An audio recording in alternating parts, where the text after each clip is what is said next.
உன் பிள்ளைகளுக்கு பாதுகாப்பு வேண்டும். உன் பிள்ளை என்ன பார்க்குதுன்னு உனக்கு தெரியணும்.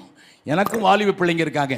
என் கடைசி குட்டி பிள்ளைங்க ரெண்டும், ஒரு பிள்ளைக்கு ஒரு கயிறு கிடையாது, உங்களுக்கு தெரியும்.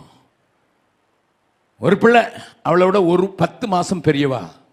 ரெண்டு பேர், ஒருத்தர் 12th படிக்கிறான், ஒருத்தர் 11th படிக்கிறான். 2 பிள்ளைங்க இருக்கேன் வீட்டில்.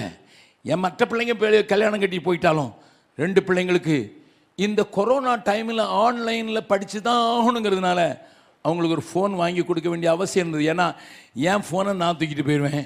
என் மனைவியும் அவளுடைய ஊழியத்தை செய்கிறதுக்கு அவள் ஃபோனை யூஸ் பண்ணுவா. என் பிள்ளைங்களுக்கு ஃபோன் வாங்கி கொடுக்கும்போது என் 3வது மகன் மீடியாவில் ஒர்க் பண்ணுறான். அவன்கிட்ட நான் சொல்லிட்டேன், தம்பி நீ ஒன்று செய்யணும், 2 தங்கச்சிமாரும் காக்கப்படுறதுக்கு அதை கண்ட்ரோல் புறவான் கையில் இருக்கணும்.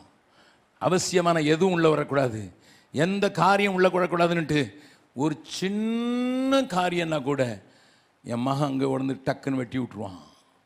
அசிங்கமான பிக்சர் ஒன்றும் வராது, அசிங்கமான ஒன்றும் காரியம் வராது. இன்னைக்கு பிள்ளைங்களுக்கு ஃபோன் வாங்கி கொடுத்தேன், அவங்கள யாரும் கூப்பிட முடியாது. லிசன் சார், நான் பிள்ளையை வளர்க்குறதுனால சொல்கிறேன் உங்களுக்கு. உங்கள் பிள்ளை என்ன பார்க்குதுன்னே தெரியாது, உன் பிள்ளை என்ன யாரோட பேசுறதுன்னு தெரியாது, உன் பிள்ளை யாருக்கு மெயில் அனுப்புறதுன்னு தெரியாது, உன் பிள்ளை என்ன செய்யுதுன்னு தெரியாது. என் மகன் இங்கே இருக்கிற மேர்சியோட கூட பேசுகிறான்னு அவ சொல்லும்போது எனக்கு சந்தோஷமா இருந்தது. Yes, they need to connect to their friends. But எப்படி பேசுவா தெரியுமா? என் மனைவி ஃபோன் மூலமாக.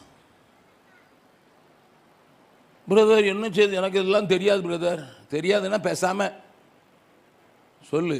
தெரிஞ்சவங்க நிறைய இருக்காங்க, தெரிஞ்சவங்ககிட்ட கேளு. உன் பிள்ளை பாதுகாக்கிறது உன் பொறுப்பு, உன் குடும்பத்தாரை பாதுகாக்கிறது உன் பொறுப்பு, உன் சபையாரை பாதுகாப்பது உன் பொறுப்பு. சகோதரா, உன்னை வேடனுடைய கண்ணிக்கு அவர் தப்பு